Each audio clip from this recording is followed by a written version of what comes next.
네, 오늘은 요한복음 11장 17절부터 44절까지 이 긴 본문입니다만은 우리가 17절부터 27절까지만 읽었습니다.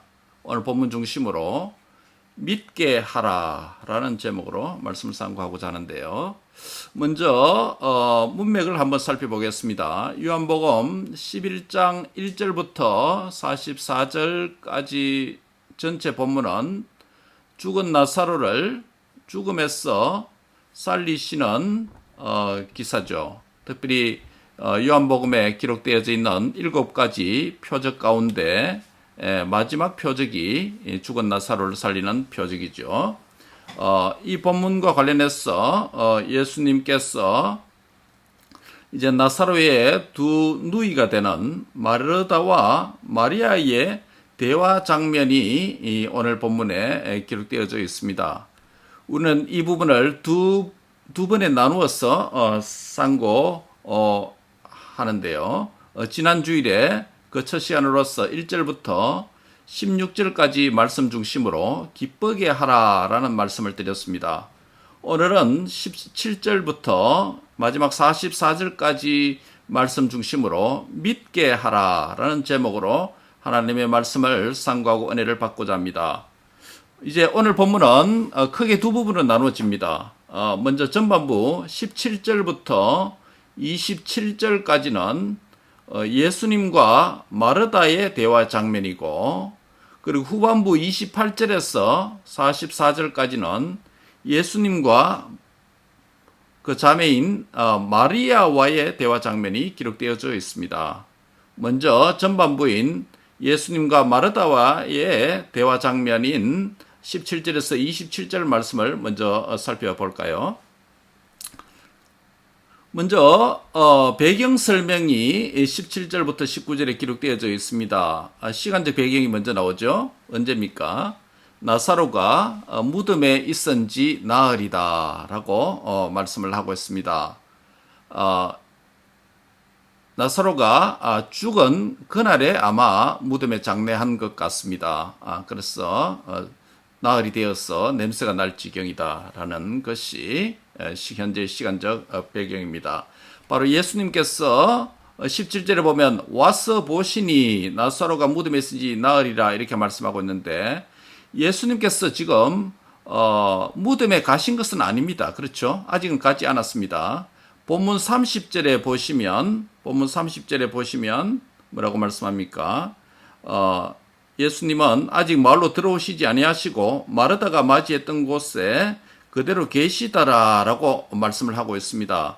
마르다를 먼저 맞이하고, 그리고 마리아를 맞이하고, 그때까지는 아직 베다니 마을 어귀에 계시고 아직 들어오시지 않으셨습니다. 그래서 여기서 와서 보시니라는 것은 무덤에 와서 보셨다는 말이 아닌데, 본문의 저자인 요한의 관점에서 전체적인 어떤 저자의 언급이다라고 말할 수 있습니다. 그래서 예수님께서 당시에 이제 나사로의 집에 마리아 마르다 있는 집에 오실 즈음에 나사로는 무덤에 있은 지가 나흘이 지났다라고 하는 그 시간적 배경을 말하는 것이지, 현재 예수님께서 무덤에 와 보셨다 이런 말은 아닙니다. 이어지는 문맥에서 볼 때도 그렇죠. 38절에도 그 증거가 나타나죠. 38절에 보시면 예수님께서 무덤에 가시는 장면이 38절에 갔어야 비로소 무덤으로 이동하고, 39절에 장면 이동이 되어서 39절에는 이제 무덤에서 일어난 일들이죠. 그렇게 볼 때 와서 보시니라는 말은 전체적인 요한의 언급이지 예수님이 실제 무덤으로 가셨다는 말은 아직은 아닙니다. 그렇죠? 네. 이것이 본문의 시간적 배경이고, 공간적 배경 역시 언급되고 있습니다. 18절에 보면 베다니는 예루살렘에서 가깝기가 한 5리쯤 되었다라고 말씀하는 걸 봐서, 바로 베다니 마리아 마르다가 사는 그 집이 동네가 베다니에 있는데, 베다니의 위치는 지리적으로 예루살렘에서 한 5리쯤 되는 거리에 있는 장소다. 바로 예수님께서 그곳으로 이동하시고 계신다라는 공간적 배경이 나타나고요. 역시 지난 본문처럼 또한 세 번째 배경은 사회적 배경이 또한 언급되고 있습니다. 19절에 보시면 많은 유대인이 마리아와 마르다와 마리아에게 그 오라비의 일로 위문하러 왔더니라고 말씀하는 것 봐서 많은 유대인들이 마리아와 마르다의 집에 와서 위로자로 등장합니다. 그 이웃들이 왔다는 것이죠. 그래서 바로 조문객들이 나타나는 것 봐서 바로 이 사회적인 어떤 배경이 함께 언급되고 있다. 다른 사람들이 등장하고 있다라는 것입니다. 그래서 이 사람들은 베다니에서 예루살렘 가깝기가 한 5리쯤 되기 때문에 예루살렘에서 온 사람들도 있을 수 있습니다. 그렇죠? 예루살렘의 그 이야기가 예루살렘에서 온 사람들도 있을 수 있고 또 베다니의 이웃 사람들도 될 수 있겠고 어쨌든 많은 유대인들이 왔다라는 점을 사회적 배경으로 밝히고 있습니다. 그 다음에 이어지는 20절부터 27절까지는 마르다의 회한과 믿음에 대해서 언급하는데요. 무슨 말입니까? 20절, 21절을 한번 보시기 바랍니다. 마르다는 예수께서 오신다는 말씀을 듣고 곧 나가서 맞이하되 마리아는 집에 그대로 앉아 있습니다. 마르다가 예수님에게 다가갑니다. 그래서 하는 말이 이겁니다. 주께서 여기 계셨더라면 내 오라버니 나사로가 죽지 아니하였겠습니다. 라고 21절에 말합니다. 이 말씀을 우리가 가만히 분석을 해보면 마르다가 믿음이 없는 것은 아닙니다. 그렇죠? 믿음이 있습니다. 예수님이 여기 계셨더라면 언제? 과거에 오빠가 죽기 전에 오라버니가 죽기 전에 여기 계셨더라면 내 오라버니가 죽지 아니하였겠습니다. 라고 과거에 대한 믿음입니다. 그러니까 회한이라고 말할 수 있는 것이죠. 안타까움이죠. 슬픔과 안타까움이 있기 때문에 제가 회한이라는 단어를 쓴 이유가 바로 그것입니다. 그런데 이것은 현재적 믿음이 아니라 과거 사건에 대한 믿음, 회한이다라고 할 수 있습니다. 그런데 22절부터 23절에 보시면 어떤 말씀이 있습니까? 그러나 나는 이제라는 것은 현재죠. 나는 이제라도 주께서 무엇이든지 하나님께 구하시는 것을, 예수님이 하나님께 구하시는 것이 무엇이든지 하나님께서 예수님의 기도를 응답하시고 들어주실 줄을 내가 아나이다, 믿나이다 라고 말하다가 그렇게 이야기를 합니다. 이것은 현재의 마르다의 믿음을 표현하는 것입니다. 주께서 여기 계셨더라면 이라고 하는 표현은 21절의 말씀은 과거에 대한 믿음이라면 예수님께서 죽기 전에 과거에 여기 계셨더라면 내 오라버니가 죽지 아니하겠습니다. 그래서 과거 사건에 대한 믿음, 회한이라면 그러나 이제라도라고 하는 것은 현재적 믿음이라고 할 수 있습니다. 현재적 믿음인데 이 현재적 믿음이 어떤 것인가라는 점을 한번 생각해 볼 필요가 있습니다. 무슨 말입니까? 이 현재적 믿음이 예수님께서 지금이라도 역사하시고 기도하시면 아버지 하나님께서 하늘에서 들으시고 내 오라버니를 죽은 자에서 부활하게 하실 것입니다 라고 하는 이런 믿음일까요? 아닐까요? 이게 오늘 본문의 포인트 중에 하나입니다. 오라버니의 이 현재적 부활에 대한 믿음인가라는 점입니다. 왜 이런 질문을 할 수 있느냐 하면 24절을 한번 보시기 바랍니다. 마르다가 이르되 마지막 부활 때에는 다시 일어날 줄을 내가 압니다. 그래 현재는 내가 안 믿습니다. 이런 말이 내재되어 있습니다. 그렇죠? 마지막 부활 때 궁극적인 미래의 부활은 내가 믿습니다. 예수님이 나중에 하나님께서 허락하신 그 궁극적인 날에는 죽은 오라버지가 살아날 줄 내가 압니다. 믿습니다. 라고 말합니다. 이것은 미래적인 믿음입니다. 제가 믿음이라는 단어에 과거, 현재, 미래라고 하는 시간 개념을 부과해서 지금 말씀을 드리고 있습니다. 마르다의 믿음에 대해서. 자, 마르다의 과거의 믿음이 무엇이었습니까? 주께서 여기 계셨더라면, 과거에 대한 믿음이죠. 회한입니다. 마르다의 현재의 믿음이 뭡니까? 나는 현재라도 주께서 무엇이든지 하나님께 구하시는 것을 하나님 들어주실 줄 믿나이다, 아나이다. 현재적 믿음입니다. 그리고 미래적 믿음이 있습니다. 마지막 부활의 때에는 다시 살아날 줄 내가 아나이다, 믿나이다 라고 24절에 말합니다. 그러면 현재적 믿음과 미래적 믿음에 대해서 본문이 충돌을 일으키고 있습니다. 왜 충돌입니까? 24절에 궁극적 믿음, 미래적인 믿음에 대해서 말하는 마리아의 믿음은 마지막 날 부활의 때는 오라버니가 살아날 줄 알지만은 이 죽은 지 나흘이 무덤에 있는 오라버니 살아나는 것에 대해서는 못 믿겠다, 믿지 못한다라고 하는 그녀의 믿음이, 현재적 믿음이 암시되어 있습니다. 그럼에도 불구하고 22절에는 현재적 믿음을 표현했습니다. 나는 이제라도 주께서 무엇이든지 하나님께 구하시는 것을 하나님 들어주실 줄 아나이다, 믿나이다 라고 말했습니다. 그러나 현재 죽은 오라버니가 썩은 시체로 있는데 무덤에 나흘 동안 있었는데 살아날, 이거는 내가 아직은 믿지 못하겠다. 다른 종류의 어떤 역사가 일어나는 것은 내가 믿습니다라고 하는 마르다의 결핍된 믿음이 보입니다. 다시 말씀드리면 아직도 그녀는 자라가야 할 현재의 믿음의 영역이 있다는 점입니다. 그녀가 깨닫고 아직도 더 자라가야 될 현재적인 믿음의 영역이 남아있다는 것이에요. 그래서 왜 이런 이야기를 하냐면 그녀의 현재적 믿음 안에서 결핍된 믿음이 보여지고 미래적 믿음은 확실히 있습니다. 궁극적 미래를 믿고 있습니다. 그렇죠? 그리고 과거의 믿음도 있습니다. 회한이 있습니다. 주께서 여기 계셨더라면 오라면 죽지 아니하였겠습니다 라고 하는 확신이 믿고 있습니다. 그런데 현재적 믿음 안에 뭔가 좀 결핍된 믿음이 보인다는 거예요. 이 말은 뭐냐면 현재 자라가야 될 믿음이 있다는 것이에요. 예.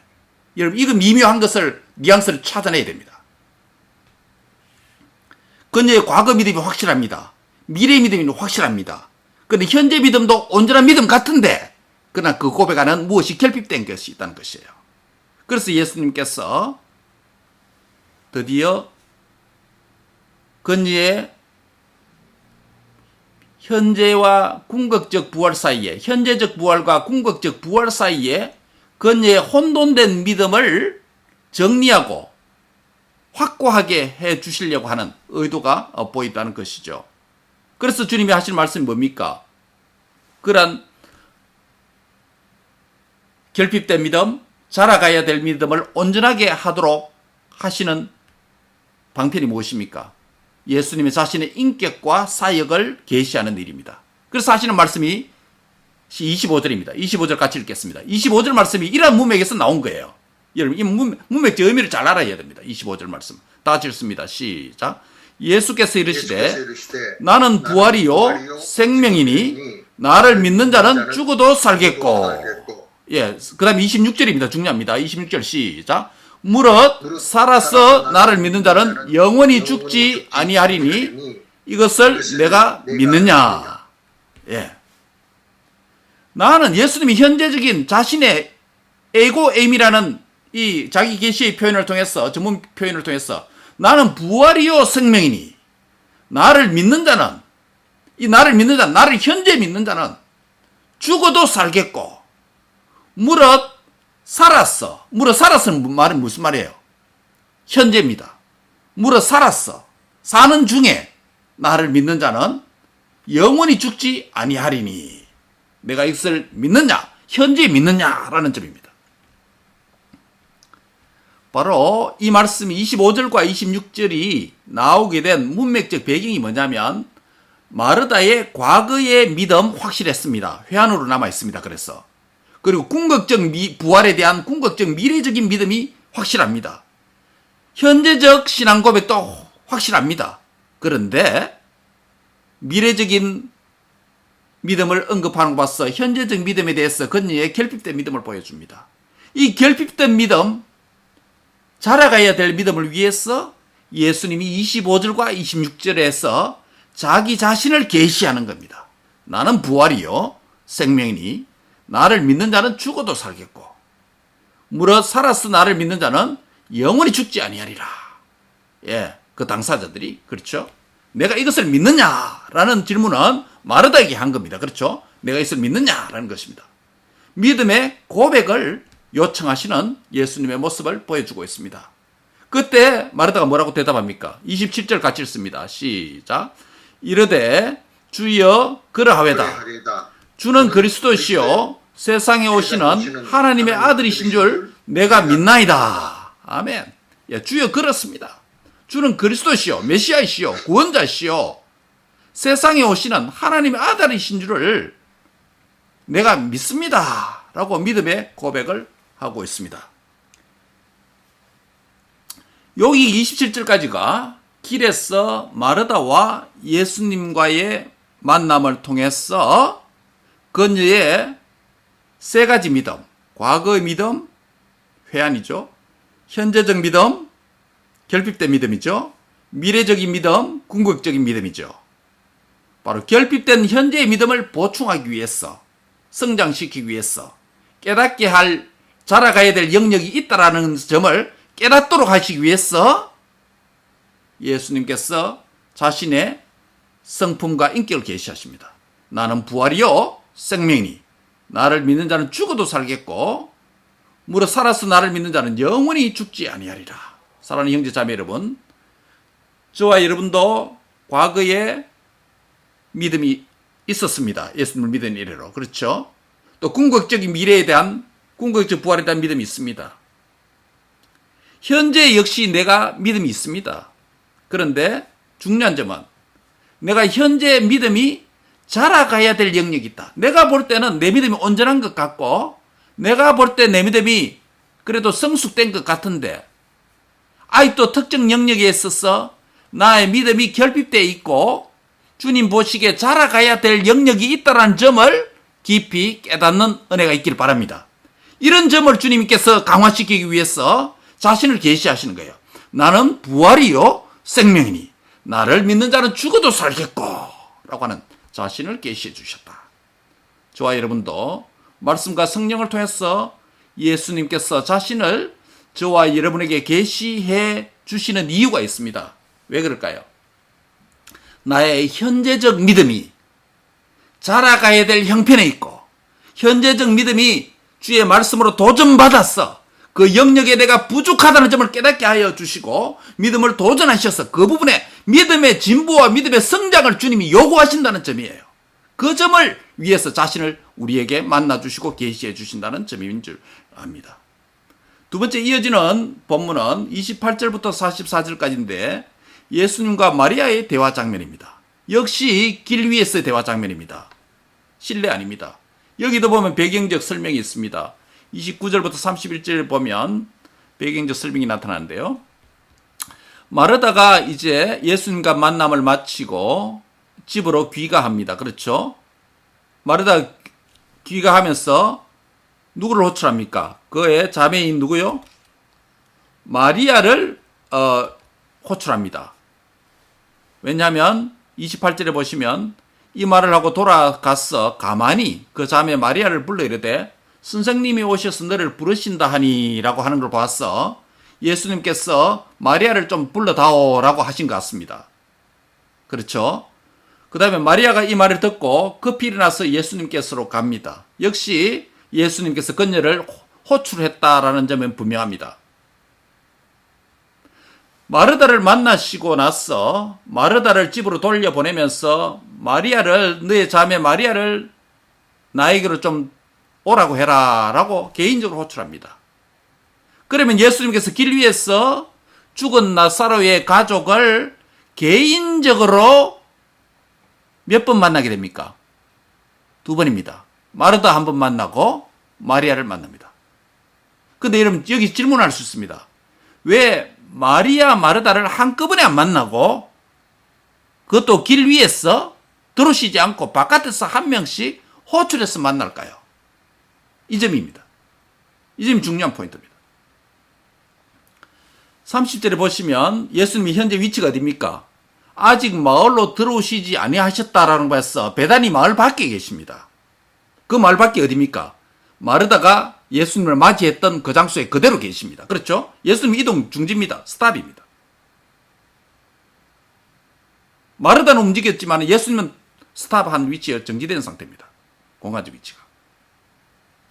그래서 마리아와 함께 집에 위로하던 유대인들이 마르다의 이야기를 듣고 마리아가 급히 일어나서 나가는 걸 보고 마리아가 무덤에 곡하러 가는 줄 생각하고 따라옵니다.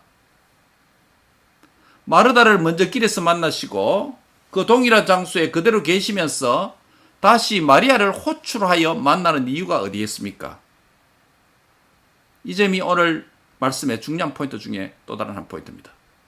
그 대답이 32절에서 그 이유를 설명합니다. 32절에 어떤 말씀이 있습니까? 마리아가 예수님 계신 곳에 가서 배웠고 그 발날에 엎드려 이르되 주께서 여기 계셨더라면 내 오라버니가 죽지 아니하였겠나이다. 똑같은 말씀이 있습니다. 누가 똑같은 말씀?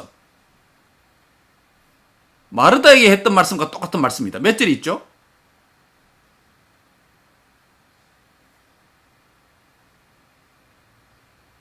몇 절이죠? 21절. 그렇죠? 21절에 주께서 여기 계셨더라면 내 오라버니 죽지 아니하겠다. 동일한 말씀을 마리아가 합니다.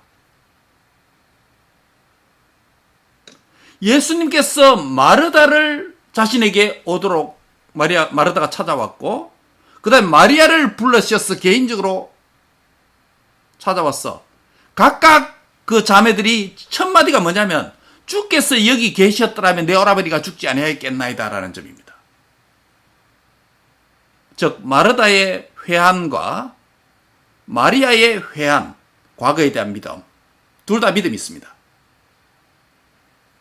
두 자매의 회한을 각각 경청하셨다는 것이에요.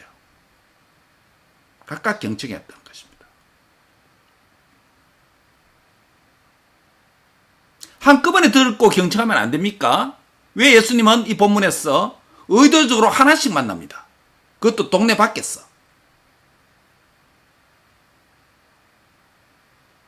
조용한 만남을 가지시려고 하는 것 같습니다.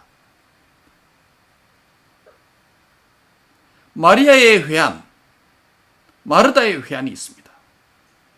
이 둘은 본문 36절과 그리고 지난주에 봤던 3절과 5절을 보면 마르다, 마리아, 나사로는 예수님으로부터 사랑받는 자들이다 라는 표현을 썼습니다. 그렇다면 사랑받는 자들을 예수님은 한꺼번에 만나는 게 아니고 각각 만나셔서 각각의 위로를 하시고 각자의 회한을 경청하시는 점을 명시적으로 말씀하고 있습니다. 둘 다 한꺼번에 예수님 만나자마자 하는 말이 똑같습니다. 주께서 여기 계셨더라면 내 오라버니가 죽지 아니하였겠나이다. 둘 다 회한이 많이 남아있죠. 그런데 하나 더 있습니다. 이것은 전자는 명시적 이유라면 후자는 암시적인데 무슨 말입니까? 사랑하는 자들을 각각 만나서 위로하시고 경청하신 것 외에 또 다른 하나는 사랑하는 자들을 각각 만나서 그들의 믿음의 진보를 도모하고 계신다는 점입니다. 왜 그럴까요? 마르다의 경우는 분명하죠. 마르다의 경우는 길에 만나서 현재적 믿음, 궁극적 믿음에 대한 점검을 했습니다. 그렇죠? 그러면서 현재 믿음도 자라가야 될 부분이 있다고 말했습니다. 그런데 마리아의 경우는 이 믿음에 대한 부분은 언급하고 있지 않습니다. 본문이요. 그런데 본문에 없다고 해서 마르다에게 믿음에 관한 이야기를 전혀 하지 않았다라고 말할 수는 없습니다. 그 증거가 무엇입니까? 증거가 있습니다. 분명. 즉 마르다에 먼저 찾아온 마르다에게도 조용히 개별적인 회한을 들어주고 경청하고 위로를 했다면 두 번째도 마르다의 믿음 진보를 위해서 도모를 하셨다면 마리아에게도 똑같은 경우입니다. 마리아도 찾아와서 회한을 개인적으로 경청해 주시고 위로를 해 주셨다면 두 번째 믿음을 공급하시는 일도 마르다에게처럼 마리아에게도 하셨다는 것이에요. 그런데 오늘 본문에 생략되어 있습니다. 생략된 증거가 어디 있습니까? 그걸 찾아보는 것입니다. 그 증거가 어디냐면 40절을 보시기 바랍니다. 40절에 어떤 말씀이 있으냐면 예수께서 이르시되 내 말이 네가 믿으면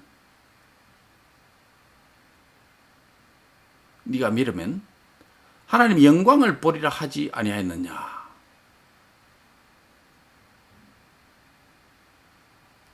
예, 내가 믿으면 하나님의 영광을 보리라 하지 않았나. 그래서 믿음에 관한 이야기를 누이 마르다에게 한 적이 있습니다. 마르다에게 한 적이 있습니다. 죽은 지 나흘이 되었다. 벌써 냄새가 나나이다. 라고 말씀하고 있습니다. 그래서 예수님은 네가 믿으면 하나님의 영광을 보리라 하지 아니하겠느냐. 즉 믿음이 하나님의 영광을 드러낸다. 현재 믿으면 현재의 영광이 나타난다. 현재 믿으면 현재의 부활이 나타난다. 그래서 현재 믿어야 될 상황은 뭐냐면 죽은 지 나흘이 되었기에 썩은 상태에 있다. 예. 아직도 믿지 못하는 그런 상황이 있습니다. 그렇죠? 이것은 하나님의 역사를, 표적을 보아야 되는 믿는 것입니다. 입술로만의 믿음으로 부족하다는 것이죠.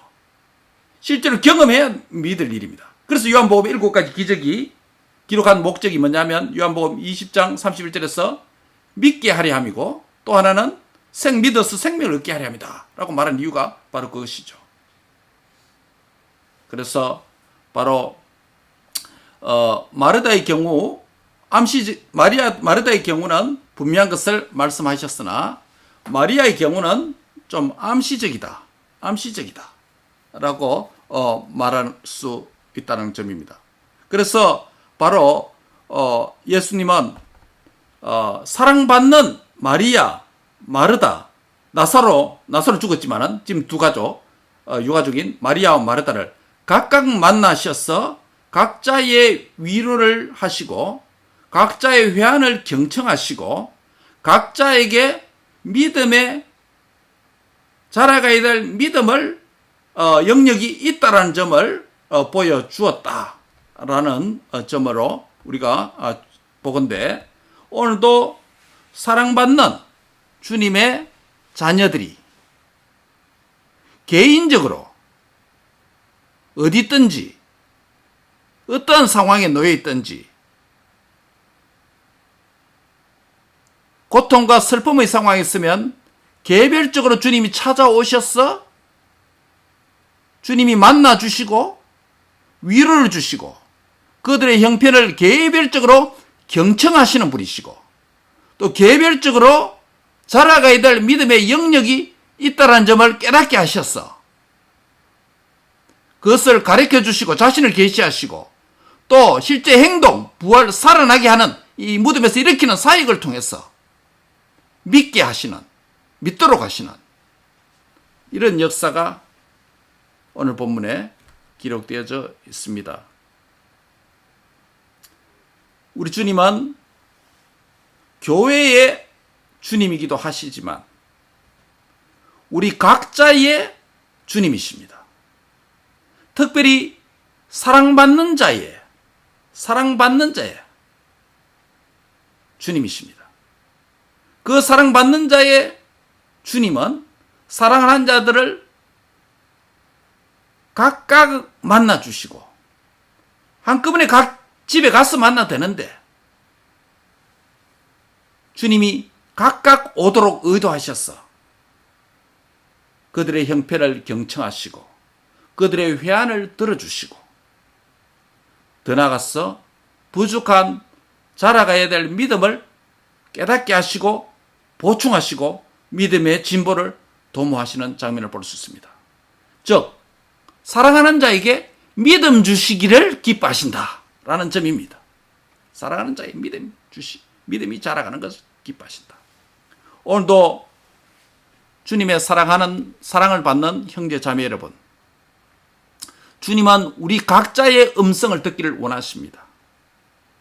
각자의 슬픔과 회방과 고통의 상황을 아뢰어서 그분께 말하기를 듣기를 원하십니다.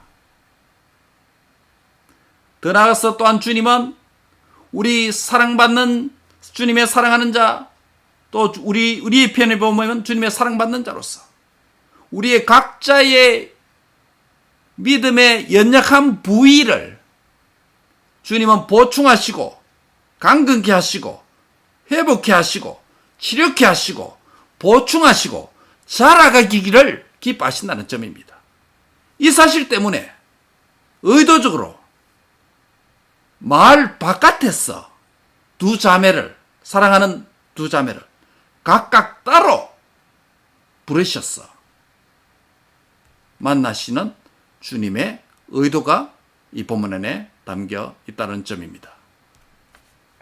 이제 마지막 41절부터 44절까지는 예수님의 생명사역에 대해서 기록해 놓았습니다. 이와 같이 믿음이 자라가야 될 상황은 편안한 상황이 아닙니다. 완벽한 퍼펙트한 상황이 아닙니다. 썩은 냄새나는 최악의 상황 속에서 주님과 1대1의 대화와 만남을 통해서 믿음이 있기를, 믿음이 자라가기를, 믿음의 신앙 고백을 받기를 주님이 요청하고 있다는 점입니다. 그런 이후에 주님은 일을 행한다는 점입니다. 그렇죠? 일의 순서가 무엇입니까? 41절에 보면 돌을 옮겨놓으니 예수님께서 눈을 들어 우러러보시고 이르시되 아버지여 내 말을 들으신 것을 감사하나이다. 감사가 있습니다. 예수님의 생명사역의 시작은 감사입니다. 아버지께 감사합니다. 어떤 내용을 두고 감사했습니까? 아버지여 내 말을 들으신 것을 감사합니다. 아버지가 아들이고 아들이 아버지죠. 성부와 성자가 같은 분이죠. 내 말을 들으셨다는 것은 그분과 친밀한, 성부와 성자의 친밀한 교제를 의미하는 것이죠. 하나됨을 인하여서 이것 때문에 감사한다. 연합을 인하여서 감사한다 라는 점입니다. 성부와 성자의 하나됨, 연합을 인하여서 감사한다. 그래서 감사의 표현이 바로 생명사역의 시작점이다 라는 점입니다. 두 번째는 무엇입니까? 42절이죠. 항상 내 말을 들으시는 줄 내가 알았나이다. 그러나 이 말씀하는 것은 둘러선 무리를 위함이다 라고 말씀합니다. 곧 아버지께서 나를 보내신 것을 그들을 믿게 하려 합니다. 두 번째는 뭐냐면 예수님께서 항상 내 말을 들으시는 줄 내가 압니다. 이런 말씀을 또 감사하고 이런 말을 하는 것은 예수님이 혼자만 표현하면 되는데 왜 더더러 공적으로 퍼블릭하게 이야기를 합니까? 이 말씀하는 것은 드러내는 이유는, 계시하는 이유는 둘러선 무리를 위함이다 라고 예수님 말씀합니다. 둘러선 무리 누굽니까? 곧 그들께서 아버지께서 예수님을 보내신 것을 그들로 믿게 하려 합니다. 요한복음 기록 목적이 또 나옵니다. 예수님의 생명사역의 시작 첫 번째는 감사입니다. 두 번째는 무엇입니까?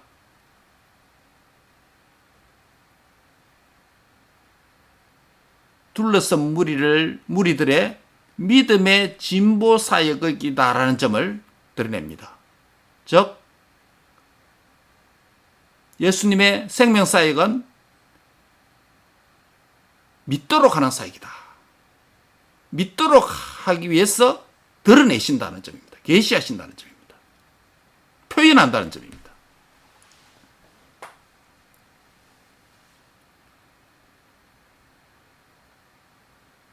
세 번째가 있습니다. 세 번은 선포의 사역입니다.